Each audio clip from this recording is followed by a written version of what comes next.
സജ്ജനങ്ങളായ എല്ലാ സുഹൃത്തുക്കൾക്കും എൻ്റെ വിനീത നമസ്കാരം. എല്ലാവർക്കും ശുഭദിനം ആശംസിക്കുന്നു. ഭഗവാൻ ഗുരുവായൂരപ്പൻ എല്ലാവരെയും അനുഗ്രഹിക്കട്ടെ എന്ന് ആത്മാർത്ഥമായിട്ട് പ്രാർത്ഥിക്കുന്നു. എല്ലാവരിലേക്കും ഭഗവാന്റെ ആ ചൈതന്യവും കൃപാകടാക്ഷവും ഒഴുകിയെത്തട്ടെ. ഭഗവാൻ അനുഗ്രഹിക്കട്ടെ എല്ലാവരെയും. കൃഷ്ണ ഗുരുവായൂരപ്പ. ഇന്ന് ഞാൻ നിങ്ങളോട് 14-ാം ദശകത്തിലെ, അതായത് കപിലാവതാരത്തിലെ വിശേഷങ്ങളാണ് പറയാൻ പോകുന്നത്. വസന്തതിലകം വൃത്തത്തിലാണ് ഇത് എഴുതിയിരിക്കുന്നത്. ചൊല്ലാം വസന്തതിലകം തപജം ജഗംഗം. ഇത് നേരത്തെ നമ്മൾ പറഞ്ഞിട്ടുള്ളതാണ്. അപ്പോൾ ഒന്നാമത്തെ ശ്ലോകം നോക്കാം. ഈ ശ്ലോകത്തിൽ ഏതൊരുത്തനും തടസ്സങ്ങൾ കൂടാതെ കാലം കഴിക്കുവാൻ ശരിയായ അവലംബം ഭഗവത് സ്മരണം, ഭഗവത് കഥാശ്രവണം ഇവയൊക്കെയാണെന്ന് പറഞ്ഞിരിക്കുകയാണ്. നമുക്കറിയാം, നമുക്ക് തടസ്സം കൂടാതെ നമ്മളുടെ മനസ്സ് ശാന്തമായിരിക്കാനും നമുക്ക് ഐശ്വര്യം ഉണ്ടാകാനും ഭഗവത് സ്മരണം തന്നെ വേണം. അതുകൊണ്ട് നമ്മളെല്ലാവരും എപ്പോഴും ഭഗവത് ഭക്തിയോടെ തന്നെ കഴിയണമെന്നാണ് എപ്പോഴും ഓർമ്മിപ്പിക്കുന്നത്. നമുക്ക് ഒന്നാമത്തെ ശ്ലോകം നോക്കാം. കപിലാവതാരത്തിലെ സമനുസ്മൃത താവകാഘ്രിയുഗ്മ സമനുപങ്കജ സംഭവാംഗജന്മ നിജമന്തരമന്തരായ ഹീനം ചരിതം തേ കഥയൻ സുഖം നിനായ. സമനുസ്മൃത താവകാഘ്രിയുഗ്മ സമനുപങ്കജ സംഭവാംഗജന്മ നിജമന്തരമന്തരായ ഹീനം ചരിതം തേ കഥയൻ സുഖം നിനായ.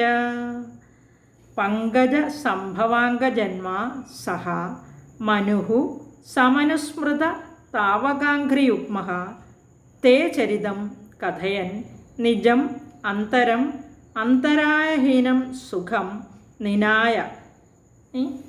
ഇവിടെ നമുക്കതിൻ്റെ അന്വയം ഒന്നുകൂടെ അർത്ഥം നോക്കാം. അതിൻ്റെ സഹ മനു എന്ന് പറഞ്ഞാൽ ആ മനു ഏത് മനുവാണ്? പങ്കജ സംഭവാംഗജന്മ, പങ്കജസംഭവനായ ബ്രഹ്മാവിൻ്റെ മകൻ എന്നാണ് പറഞ്ഞിരിക്കുന്നത്. നമ്മൾ ആ 10-ാം ദശകത്തിൻ്റെ അവസാനത്തെ ശ്ലോകം, 10-ാം ശ്ലോകം എങ്ങനെയാണ്? ജാനന്നുപായമധദേഹം അജോ വിഭജ്യ സ്ത്രീപുംസഭാവമഭജൻ മനുതദ്വധൂഭ്യാം താഭ്യാം ച മാനുഷകുലാനി വിവർദ്ധയം സ്ത്വം ഗോവിന്ദമാരുതപുരേശ നിരുന്ധിരോഗാൻ. ഇങ്ങനെ തൻ്റെ ദേഹം രണ്ടായിട്ട് വിഭജിച്ച് പുരുഷ സ്ത്രീ ഭാവത്തോടുകൂടി മനു എന്നും ശതരൂപ എന്നും സ്ത്രീയും പുരുഷനുമായിട്ട് രൂപമെടുത്തു എന്ന് നമ്മൾ പഠിച്ചു ഇല്ലേ? അതാണ് ഇവിടെ പറഞ്ഞിരിക്കുന്നത്. ആ സ്വയംഭൂവായ മനുവിൻ്റെ കാര്യമാണ് ഇവിടെ പറയുന്നത്. ആ മനു പങ്കജ സംഭവാംഗജന്മനായ ആ മനുവിൻ്റെ കാര്യമാണ് പറഞ്ഞത് കേട്ടോ. മനുഹു സമനുസ്മൃത താവകാഘ്രിയുഗ്മഃ, എപ്പോഴും സ്മരിച്ചുകൊണ്ടിരുന്നു. സ്മൃത എന്ന് പറഞ്ഞാൽ സ്മരിച്ചുകൊണ്ടിരിക്കുകയാണ്. എന്താണ് സ്മരിക്കുന്നത്? അവിടുത്തെ താവക അഘ്രിയുഗ്മം, അഘ്രി പാദങ്ങളാണ്. നിന്തിരിവടിയുടെ 2 പാദാരവിന്ദങ്ങളെയുമാണ് എപ്പോഴും സ്മരിച്ചുകൊണ്ടിരിക്കുന്നത്. എങ്ങനെയാണ്? വേണ്ട രീതിയിൽ സ്മരിക്കുകയാണ് ആ മനു, ആ ബ്രഹ്മാവിൻ്റെ മകനായ മനു. തേ ചരിതം കഥയൻ, പിന്നെ സ്മരിക്കുക മാത്രമല്ല, അവിടുത്തെ അവതാര കഥകൾ മാത്രമാണ് പറയുന്നത്. തേ ചരിതൻ കഥയൻ, കഥയായിട്ട് ആ കഥകൾ ഇങ്ങനെ പ്രകീർത്തിച്ചുകൊണ്ട് നിജം അന്തരം, നിജം എന്ന് പറഞ്ഞാൽ തൻ്റെ തന്നെ ആ മന്വന്തരം ഞാൻ പറഞ്ഞിട്ടുണ്ട് നിങ്ങളോട്. ആ മന്വന്തരമായ 71 ചതുർയുഗകാലം അന്തരായഹീനം സുഖം, യാതൊരു തടസ്സവും കൂടാതെ സുഖമായി കഴിച്ചുകൂട്ടിയെന്നാണ്. എന്തുകൊണ്ടാണ് അങ്ങനെ സുഖമായി കഴിച്ചുകൂട്ടാൻ പറ്റിയത്? എപ്പോഴും ഭഗവാന്റെ കഥകൾ പ്രകീർത്തിക്കുന്നു, ഭഗവാന്റെ പാദാരവിന്ദങ്ങളെ വേണ്ട മാതിരി സ്മരിക്കുന്നു. അതുകൊണ്ട് ആ മനു തൻ്റെ ആ പ്രവർത്തന കാലമായ 71 ചതുർയുഗകാലം, ഇത് ഞാൻ നേരത്തെ പറഞ്ഞിട്ടുണ്ട്. ചതുർയുഗങ്ങളുടെ ആ സൃഷ്ടിയുടെ ആയുസ് അളക്കുന്ന ആ കാലമാണ് ഈ 4 യുഗങ്ങൾ എന്നൊക്കെ ഞാൻ പറഞ്ഞു തന്നിട്ടുണ്ട്. അതായത് 4 ചതുർയുഗങ്ങളിൽ എന്ന് പറഞ്ഞാൽ ത്രേതായുഗം, കൃതയുഗം, കലിയുഗം, ദ്വാപരയുഗം, ഇങ്ങനെ ഈ മഹായുഗങ്ങൾ 4 ചതുർയുഗങ്ങൾ കൂടുന്നതാണ് ഒരു മഹായുഗം എന്ന് പറയുന്നത്. ആ 71 മഹായുഗം കൂടുന്നതാണ് ഒരു മഹായുഗം. 71 മഹായുഗങ്ങൾക്ക് ചേർന്നത് ഒരു മന്വന്തരം, അതിനെയാണ് ഇവിടെ പറയുന്നത്. അപ്പോൾ 71 മഹായുഗങ്ങൾ എന്ന് പറഞ്ഞാൽ ഒരു മന്വന്തരമാണ്. ഒരു മഹായുഗം എന്ന് പറയുന്നത് 4,32,00,000 വർഷമാണെന്നാണ് പറഞ്ഞിരിക്കുന്നത്. അപ്പോൾ 4,32,00,000 ഇൻറ്റു 71 എന്നിടുമ്പോൾ ഒരു മന്വന്തരം കിട്ടും. ആ 14 മന്വന്തരം ചേർന്നതാണ് ഒരു കൽപ്പം എന്നും പറഞ്ഞിട്ടുണ്ട്. അപ്പം നമുക്കറിയാം ഈ ഒരു മന്വന്തരം, തൻ്റെ മന്വന്തരത്തിൽ ആ മനു സുഖമായി കഴിഞ്ഞു, ഒരു തടസ്സവും കൂടാതെ ഭഗവത് സ്മൃതിയോടുകൂടി ഭഗവാന്റെ അവതാര കഥകൾ പറഞ്ഞുകൊണ്ട് സുഖമായി കഴിച്ചുകൂട്ടി എന്നാണ് പറഞ്ഞിരിക്കുന്നത്. നമുക്കും ആ ഭഗവാന്റെ അവതാര കഥകൾ അറിഞ്ഞ്, അവതാര കഥകൾ കേട്ട്, അവതാര കഥകൾ പാടി സ്തുതിച്ച് അങ്ങനെ തടസ്സം കൂടാതെ കഴിക്കാൻ ഭഗവാൻ അനുഗ്രഹിക്കട്ടെ എന്ന് പ്രാർത്ഥിച്ചുകൊണ്ട് അടുത്ത രണ്ടാമത്തെ ശ്ലോകത്തിലേക്ക് പോകാം. കപിലാവതാരത്തിലെ 2-ാം ശ്ലോകം. സമയേ ഖലു തത്ര കർദമാഖ്യോ ദ്രുഹിണച്ഛായ ഭവസ്തദീയവാച ധൃതസർഗരസോ നിസർഗരമ്യം ഭഗവംസ്ത്വാമയുതം സമാസിഷേവേ. സമയേ ഖലു തത്ര കർദമാഖ്യോ ദ്രുഹിണച്ഛായ ഭവസ്തദീയവാച ധൃതസർഗരസോ നിസർഗരമ്യം ഭഗവംസ്ത്വാമയുതം സമാസിഷേവേ. തത്ര സമയേ ഖലു ദ്രുഹിണച്ഛായ ഭവഃ കർദമാഖ്യഃ തദീയവാച ധൃതസർഗരസഃ. ഹേ ഭഗവൻ നിസർഗരമ്യം ത്വാം അയുതം സമാഹ സിഷേവേ.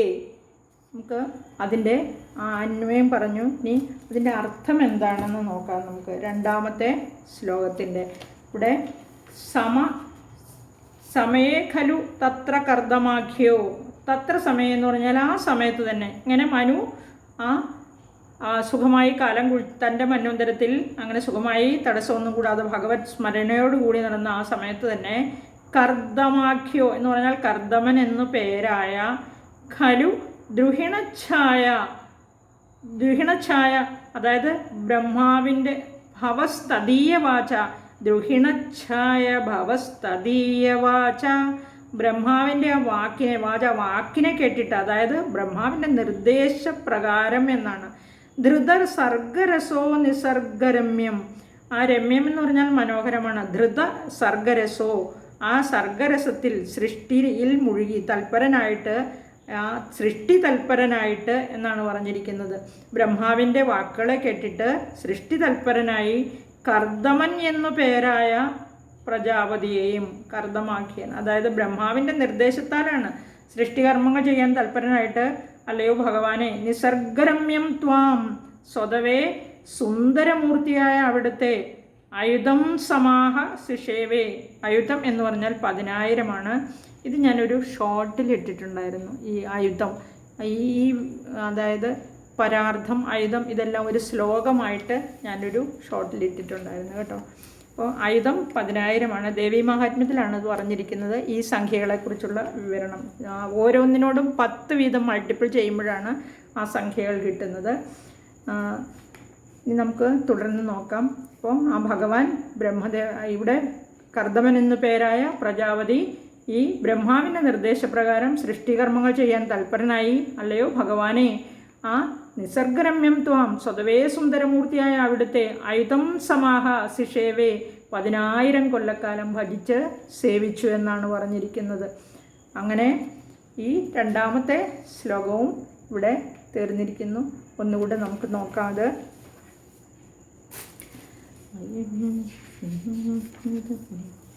സമയേ ഖലു തത്ര കർദമാഖ്യോ ദ്രുഹിണച്ഛായ ഭവസ്തദീയവാച ധൃതസർഗരസോ നിസർഗരമ്യം ഭഗവംസ്ത്വാമയുതം സമാസിഷേവേ.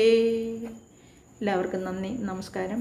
നമുക്കിനി അടുത്ത ശ്ലോകം അടുത്ത വീഡിയോയിൽ പറയാം.